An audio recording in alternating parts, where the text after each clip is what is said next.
Well, congrats on the new album, which comes out on March 24th. So much for Stardust. And what we know of it so far, the second song was released today.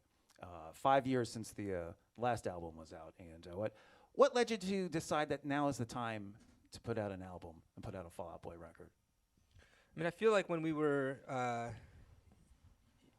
during the pandemic, we were all, with our families a bunch, and I think when we talked about it coming out of that, like to leave and leave your family, it has to be for something important. It can't just be like a whatever show or something like that. And so we kind of talked about making music that's important. I think also for like a band, like if we're over 20 years in, like there's like if you're just gonna put out placeholder music, you should just not put music out. I think it just doesn't make sense. And from being a fan of that, and we also talked about like Metallica, like a band like that has been a band for so long that people have all these different entry points to Metallica, right? So like your favorite album and my favorite album might be different, but we can debate it, and I think it is like debatable.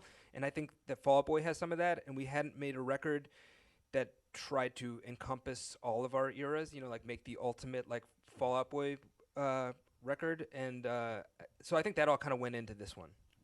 And you had said in an interview that you watched that Metallica documentary. I did. That really resonated with you. Yeah, because I don't really know why. Like when you just get time completely wrong. I was like, oh, they've been a band for like 40 years. But I was like, no, they've been a band like kind of the exact same amount that we have. Yeah, it's weird because you remember thinking, watching that movie, like, wow, this is a band that's really been in it for a long time. And then you get there and you're like, oh no, like we've been there, we've been doing it that long. It kind of time flies, doesn't it? So. And the similarities with the approach of the Folie album, which was not as popular as the other albums, but something that was significant to you guys. Talk about those parallels and the similarities between this album and the Folie album. Well, so to me, the similarities are really only in methodology, because you're not going to go back in time. You're not going to, we're not even writing about the same kind of stuff. Like I wouldn't say the record sounds like it or even feels like it. But when we made that record, we savored every minute of making it. Like we really, and I have to own up to it. I was a little bit like obsessed. I was in this I was down this spiral of like all these ideas of what it had to sound like. And I was very, very meticulous and picky and maybe a little bit unpleasant. Sorry, guys. Because I just really wanted to, I was like, no, I forgive you. Thank you, Andy.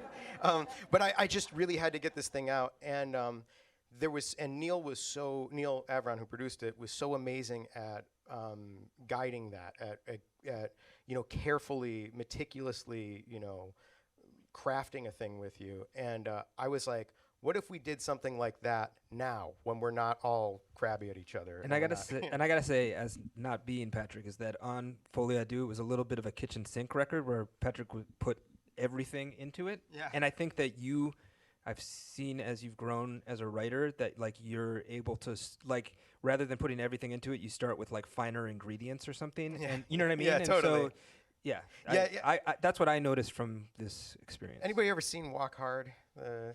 Okay, you know the bit where he gets to the didgeridoo, like where he's like, that where he just goes overboard. That was kind of Foley for me, where I was like, I wrote like 80 song ideas for that record, and just all of these things. I just went so far overboard because I was like following, I don't know, and I was like, what if my contribution to this record was like a little bit more focused? There's 20 pounds in a 10-pound bag, and I think we can get a little more in. Yeah, maybe. Well, that comes with experience and wisdom, years later. Do you think people look back at it now and appreciate that record more? Clearly, I think that's the case. But I also think it's hard to, it's very deceptive to like look back at things because music was so different then, right? Like Lady Gaga had kind of exploded, and Four on the Floor was kind of everywhere, dance music, and it was hard to exist. It was like one of the first moments where it was like kind of hard to exist as a rock band, and in that landscape. And so making a weird record makes it even weird. It's like you would have to time travel back to like kind of feel the way it felt. Well, and to kind of the thing Pete was saying earlier too, I mean, there's so many different entry points for people. So I think for somebody, that's their favorite record. You know, for somebody, that was the first record that they fell in love with of ours. For somebody, it was Mania. For somebody, it was, you know, American Beauty, American Psycho. So it's hard to like pick and go. I think it's really easy as a band to lose sight of that, to lose sight of the fact that like all of these, they're not really yours anymore after they're out in the world, you know. So your opinions on them kind of don't really matter, do they? You know, it's And like they change, like a bottle of wine or something, right? It just changes as time, you know. they always get better. Our It records reminds me- always get better. This one's going bad. It's skunky.